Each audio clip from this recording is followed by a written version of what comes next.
Many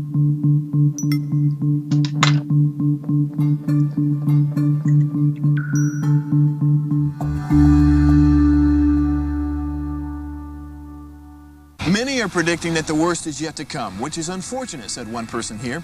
Until now, they've enjoyed the reputation of being the nation's icebox. Watched a burglar in his home this morning by webcam. As a journalist of over 25 years, stories are what make my world turn. Reporting live from the Dallas newsroom tonight, Jeff Crilley, Fox 4 News. But in 2008, I took the jump from my familiar life and started a PR firm from my home. We're talking about anyone with a camcorder like the one I'm using becomes a television network. We started slowly growing the company, and we now have over 100 clients, and we've branched into the world of live digital broadcasting. I now own 8 different TV studios and have a huge team, and the stories that I now get to share are sometimes the most important of my life.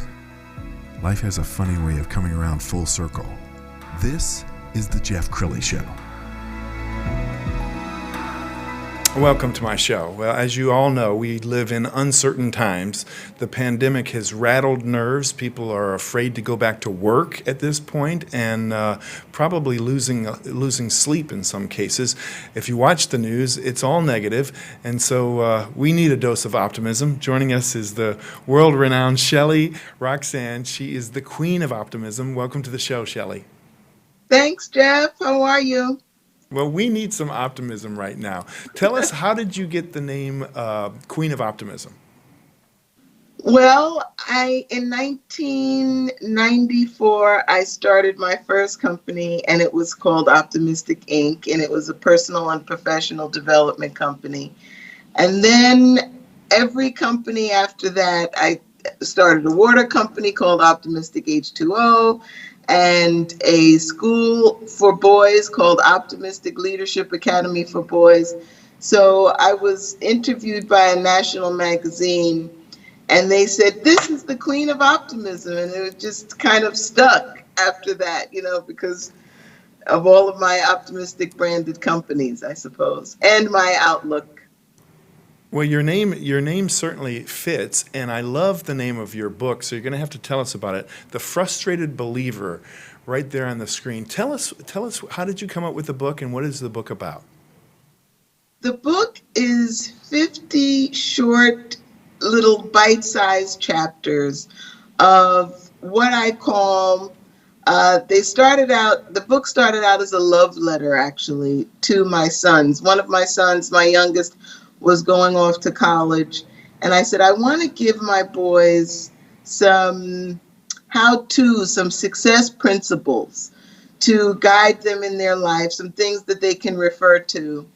And so I came up with the book, and I had the chapters and was trying to figure out, what the title would be. And it had a few different titles, but eventually, someone said to me, well, who is it for? And I said, it's for the frustrated believer.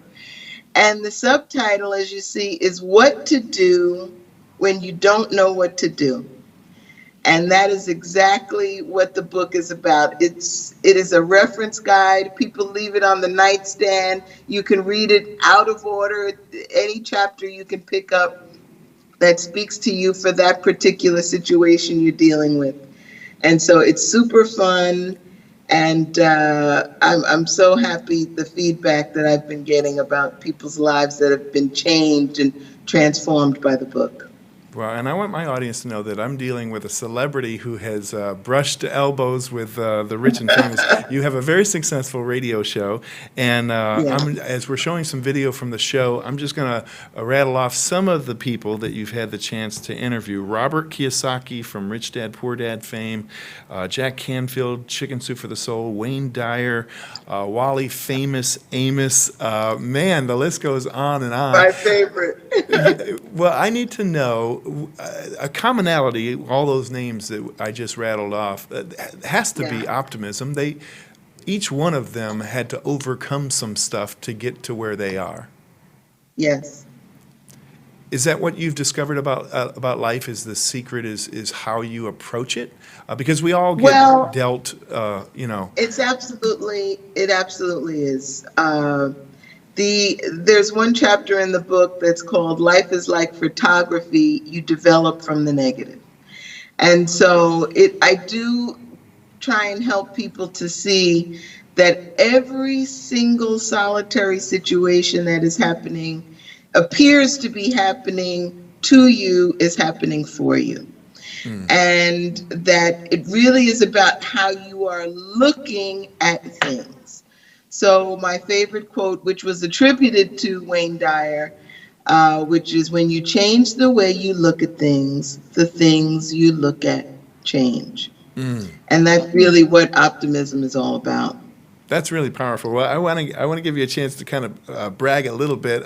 This is the home of Mark Cuban, and so when I saw in your bio that you edged out Mark Cuban, tell us what happened.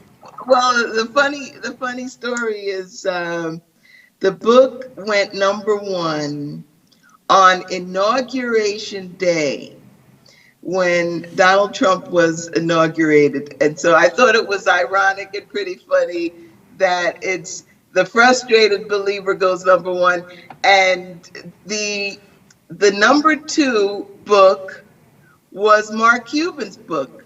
So I was like, I beat out the billionaire Mark Cuban for the #1 spot. It was, and I have the screenshot and the proof, the receipts, as they say, to prove that that's true. I love it. Well, I've had a chance to interview Mark Cuban. He's a great guest, so you need to have him on your show sometime, and then just kind of spring it on him. I definitely do, right? and I'm gonna just dig a little bit. That's awesome.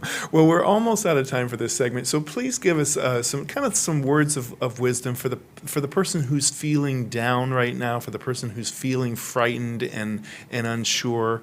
What are some closing thoughts? Yeah, I would say right now, Jeff, to be honest, what I'm recommending to a lot of people who are contacting me saying, Shelley, help me through this thing.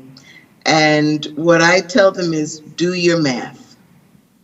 Do your math. And what I mean by that is to count your blessings. Write down 101 things that you are thankful for, that you are grateful for in your life. Because what's happening is we get caught up in all of the, news and the drama about everything that's happening in this time that we're living in with the pandemic. And sometimes we have to shift our perspective back to what is really, really important. This is here to help us, believe it or not. It is not here to hurt us.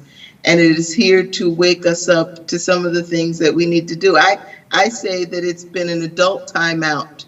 Go to your room and think about what you've done.